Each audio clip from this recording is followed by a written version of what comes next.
Hemos llegado al día viernes y hoy lo que queremos es hacer un breve resumen de los conceptos que se han estudiado, porque definitivamente hemos aprendido que nosotros somos los que necesitábamos ser urgentemente rescatados y Dios lo logró.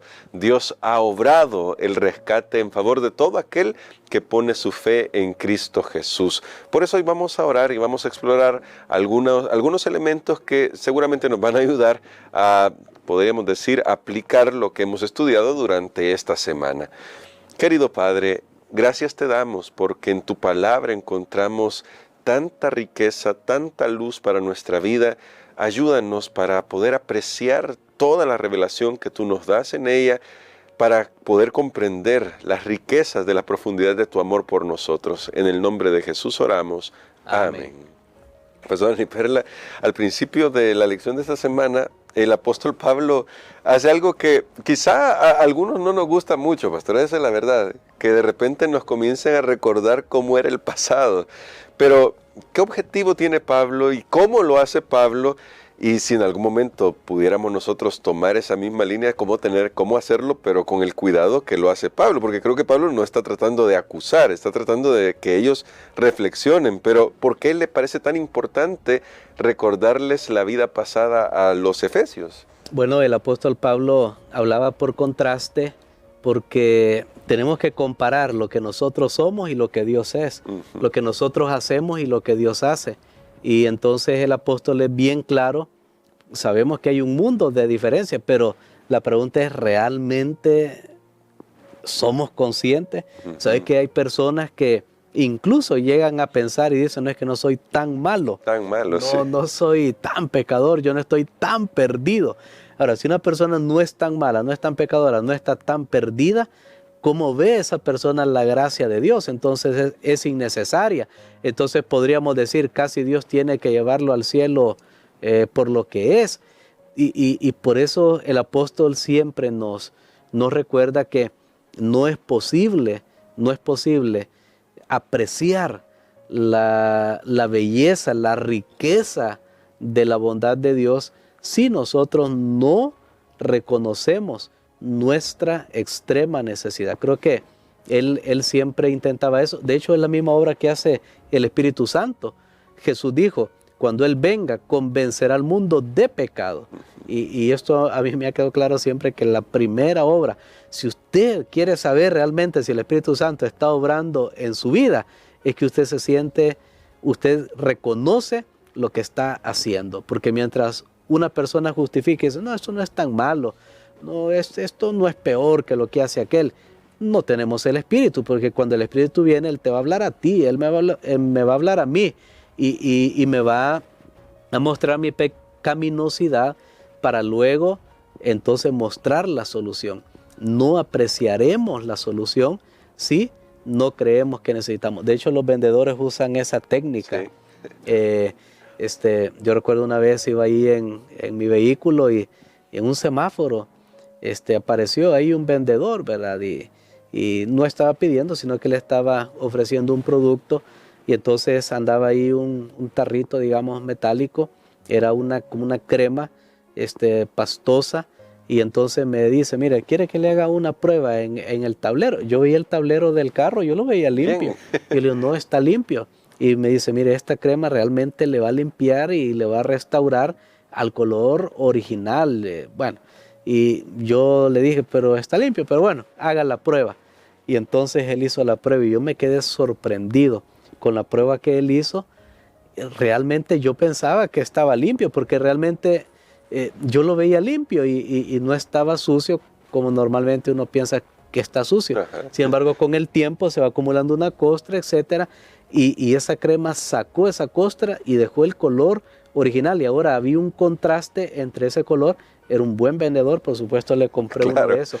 Lastimosamente ese producto ya no lo he visto en el mercado, de hecho me gustaría encontrarlo nuevamente, pero a eso es lo que se refiere el apóstol Pablo, y esa era la técnica que él estaba utilizando.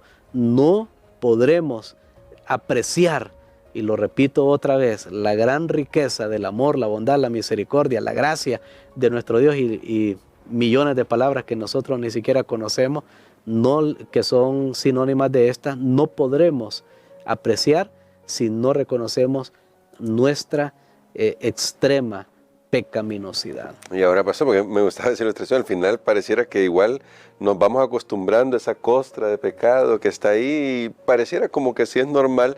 Y en ese sentido entonces, ¿cómo opera la gracia? Y hago la pregunta porque al final de nuestra reflexión de esta semana vimos los textos de Efesios 2 del 8 al 10 que nos mostraban por gracia, por medio de la fe.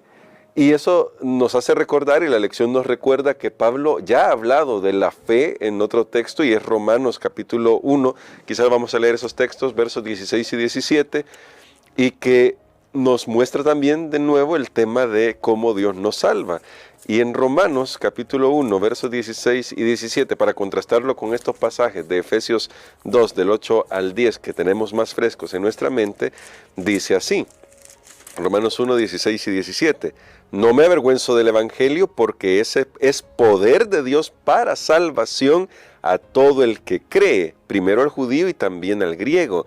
En el Evangelio la justicia que viene de Dios se revela de fe en fe, como está escrito, el justo vivirá por la fe.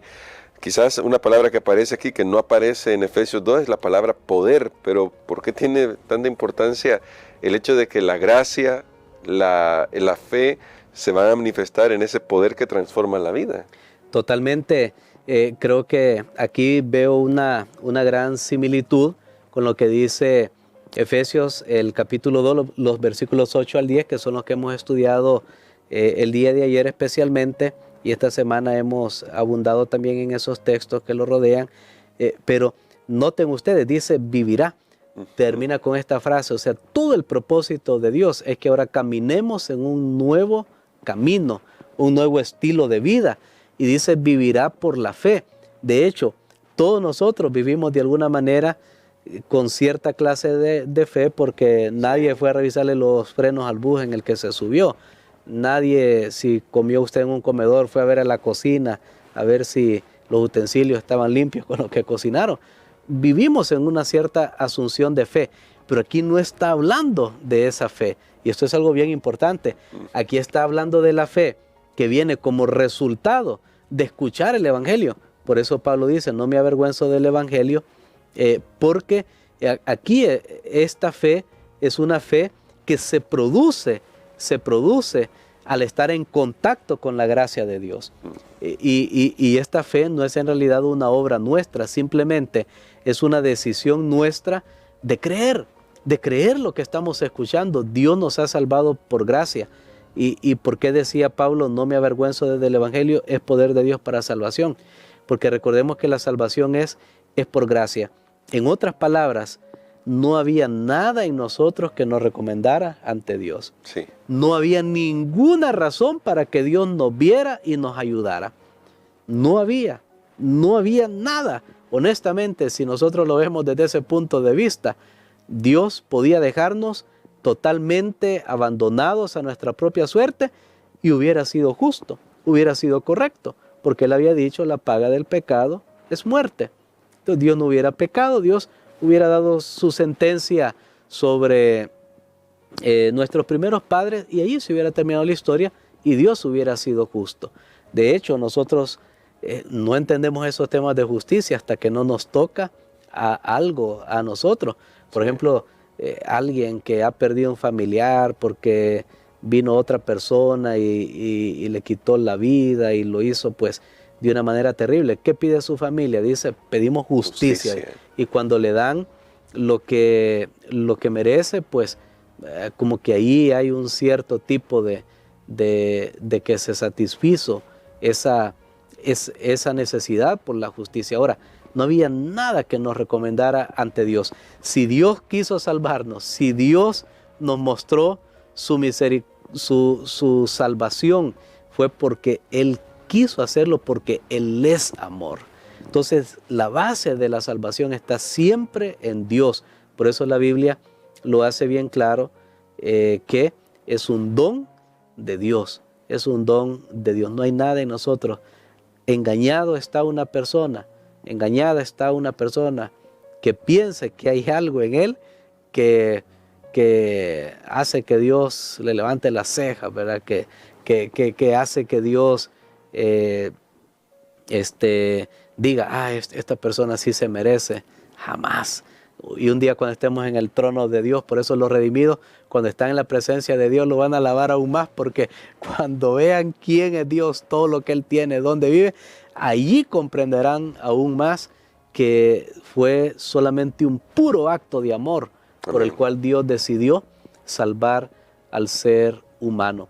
Sin embargo, vienen ahí las obras, pero este tema de la gracia tiene que quedar bien claro. Y aquí estoy recordando otra ilustración, hermano Gerson, de un predicador en aquellas décadas que hace mucho tiempo que predicaban en carpas. Y sucede que llegó una persona cuando ya estaban apagando las luces, como que alguien llegue a un templo, ¿verdad? Que ya están cerrando el templo. Y este hombre llegó, estaba desesperado, se encontró con el predicador, ya estaban apagando las luces, ya todo el mundo se iba. Y le dice al predicador, ¿qué hago para salvarme? Y entonces el predicador se le queda viendo y le dice, ya es tarde. Le dice, no, pero ¿qué hago para salvarme? No, usted ya llegó tarde. Le dice, no, pero yo quiero salvarme. ¿Qué hago para salvarme?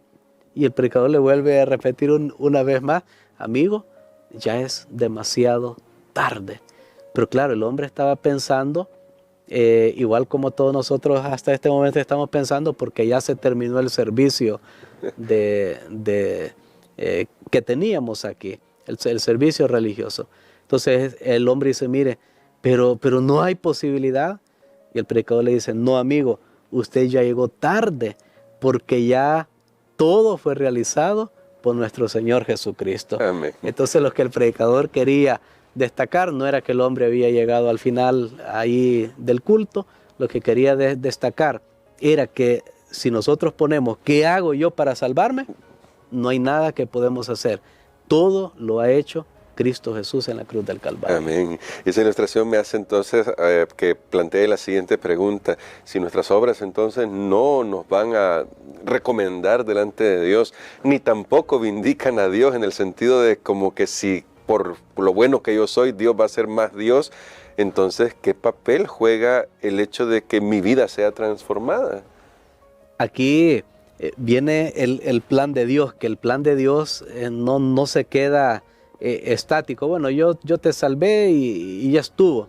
No, el plan de Dios ahora, dice el apóstol, y es lo que estudiamos en los versículos de Efesios 2, 8 al 10, ahora somos creados, ahora vamos a hacer una obra de arte en la que Dios se va a deleitar en escribir hermosas historias para nosotros, ya no para salvarnos, no, es porque ya nos salvó, pero sí, ahora el plan de Dios abarca la transformación del ser humano, y esto será una obra de toda la vida. Amén. Y va a ser una lucha ahora en esta tierra donde siempre hay pecado, hay tentación, está el diablo, está el mundo, pero ahora el creyente tiene la oportunidad de vivir una vida diferente, una vida nueva. Entonces creo que ese es el propósito de las obras. Incluso creo que el propósito de las obras va más allá de solamente mi vida, porque dice, en esto dijo Jesús, en esto he glorificado a mi Padre, en que llevéis mucho fruto y seáis así mis discípulos. Aún las obras del cristiano que son realizadas como parte del plan de Dios por el poder que le da Cristo, ahora tienen una función misional, que es que otras personas puedan ver, que otras personas puedan conocer del amor de Cristo Jesús. Y entonces el creyente salvado se convierte en un agente dispensador también para el mundo de esa gracia de Dios con su testimonio. A eso me estoy refiriendo en este momento. Sí, las obras tienen su papel, tienen su función, porque Dios no solo me perdona el pecado, sino que el perdón del pecado incluye no solo quitar la culpa por lo que ya hice, sino que el perdón del pecado incluye el poder de Dios para abandonar ese pecado y comenzar a vivir una vida nueva. Amén. Entonces, pastor, queremos que ore por nosotros por eso, para que lo que hemos estudiado durante esta semana lo podamos aplicar a nuestra vida y podamos vivir en la atmósfera de la gracia de Dios. Amén. Padre, te damos gracias, Señor, porque esta semana tú nos has instruido con respecto a la salvación. Nuevamente, Señor, reconocemos que no es de nosotros, que no es por obras, es por tu gran amor, por tu misericordia, por tu bondad y por tu gracia.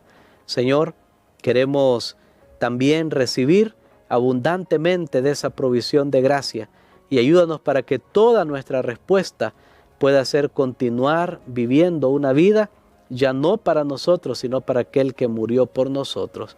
Lo pedimos en el nombre de Jesús. Amén. Amén.